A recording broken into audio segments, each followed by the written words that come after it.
Big news from Ethiopia, where a big announcement has been made about Monday. This announcement will take effect on Monday after around 72 hours. This decision will take effect. Welcome to my views on news. Thanks for watching the channel. Good to be with you. Two main news stories in this video. Firstly, a big announcement by Ethiopian health professionals. Secondly, TPLF has written a letter to African Union chief, who is former foreign minister of Djibouti. TPLF has written this letter in response to the decision made by NEBE. NEBE cancelled TPLF's registration on Wednesday. Let's have a look at the news story about the announcement by Ethiopian health professionals first. We know that the Ethiopian health professionals gave 30-day deadline to the government. The health professionals have submitted some demands. They want raise in their salaries and some other benefits related to their service. They gave 1 month deadline. Deadline expired. The government did not fulfill the demands of the health professionals. Health professionals say they are severely underpaid and their rights as employees, as government employees, as health professionals are not being respected. Instead of addressing the demands of health professionals, the government used force in some cases. The chief of the president of Ethiopian Health Professional Association, Jonathan Getachew, was arrested by security forces. He's still in prison. Some other doctors were also arrested.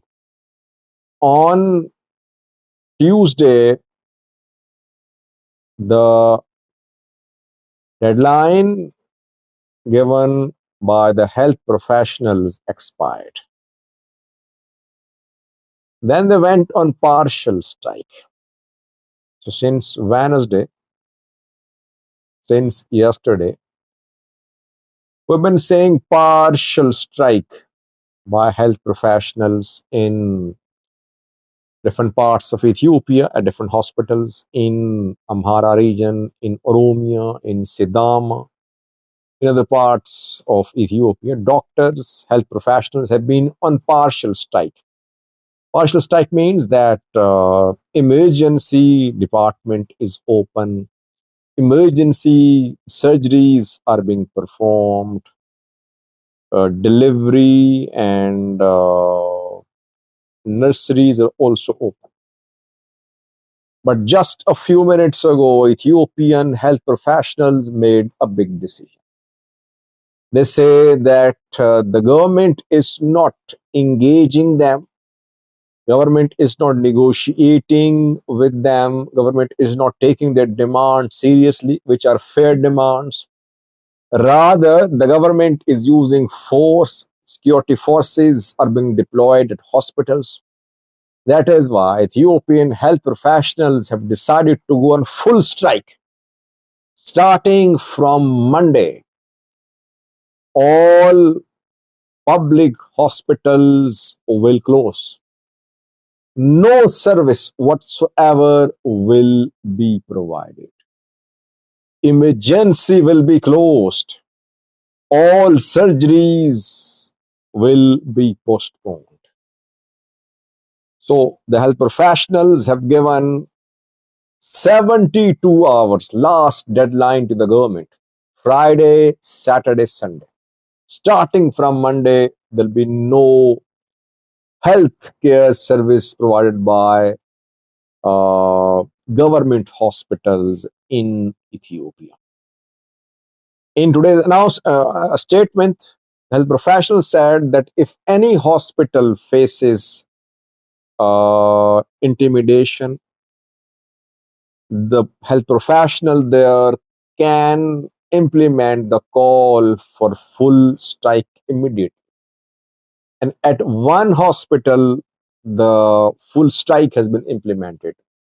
That is Havasa University Comprehensive Specialized Hospital, where reportedly regional forces have been deployed. That is why the health professionals there have gone on full strike. If health professionals go on full strike, thousands of people could die. If all emergencies are closed, that could be a devastating decision for the people.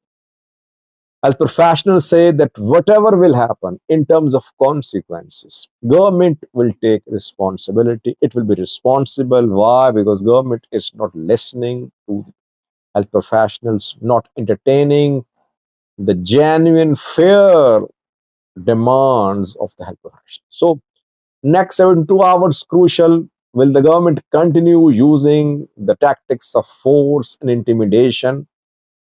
Will government arrange doctors in the next 72 hours, which is not very likely? Will doctors really implement their announcement of full strike? That we'll see on Monday.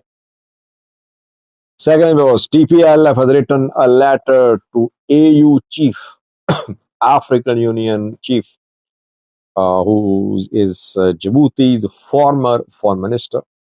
Mohammed Ali Yusuf is his name, I think, AU chairperson. Sorry. TPLF has written a letter to AU in response to the decision made by NABE, National Election Board of Ethiopia.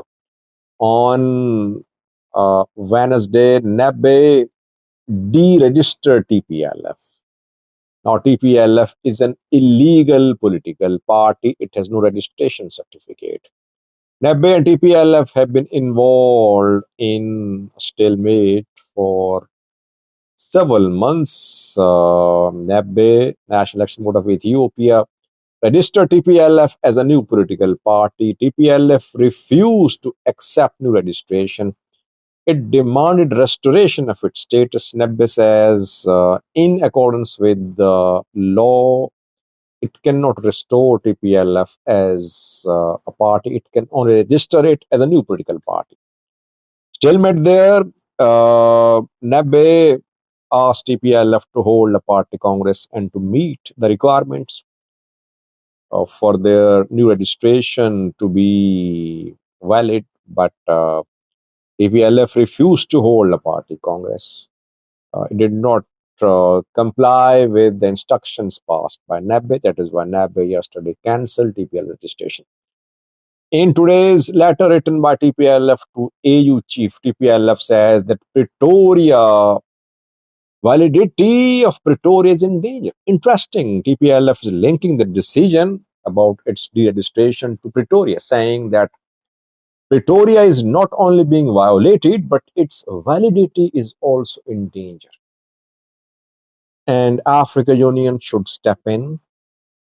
High panel on Ethiopia, AU Peace and African Union Peace and Security Council should intervene. They should call emergency meetings. They should analyze the decision made by NABE, which is a violation of Pretoria D. And they should tell the government that government must not implement this decision of NABE until AU Peace and Security Council and High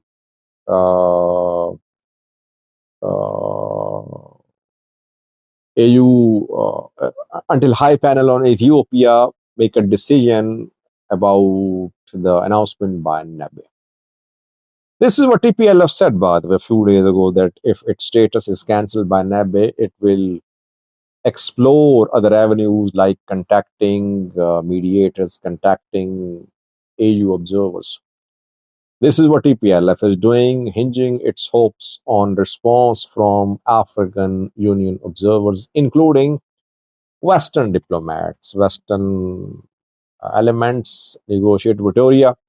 Copy of the letter written by TPLF to AU chief has been sent to US, UK, EU representatives too. TPLF basically wants those parties which mediated Pretoria to intervene, to mediate between TPLF and the federal government regarding the issue of the status of restoration of the status of TPLF. Let's see how AU and Western mediators respond. Thank you for watching.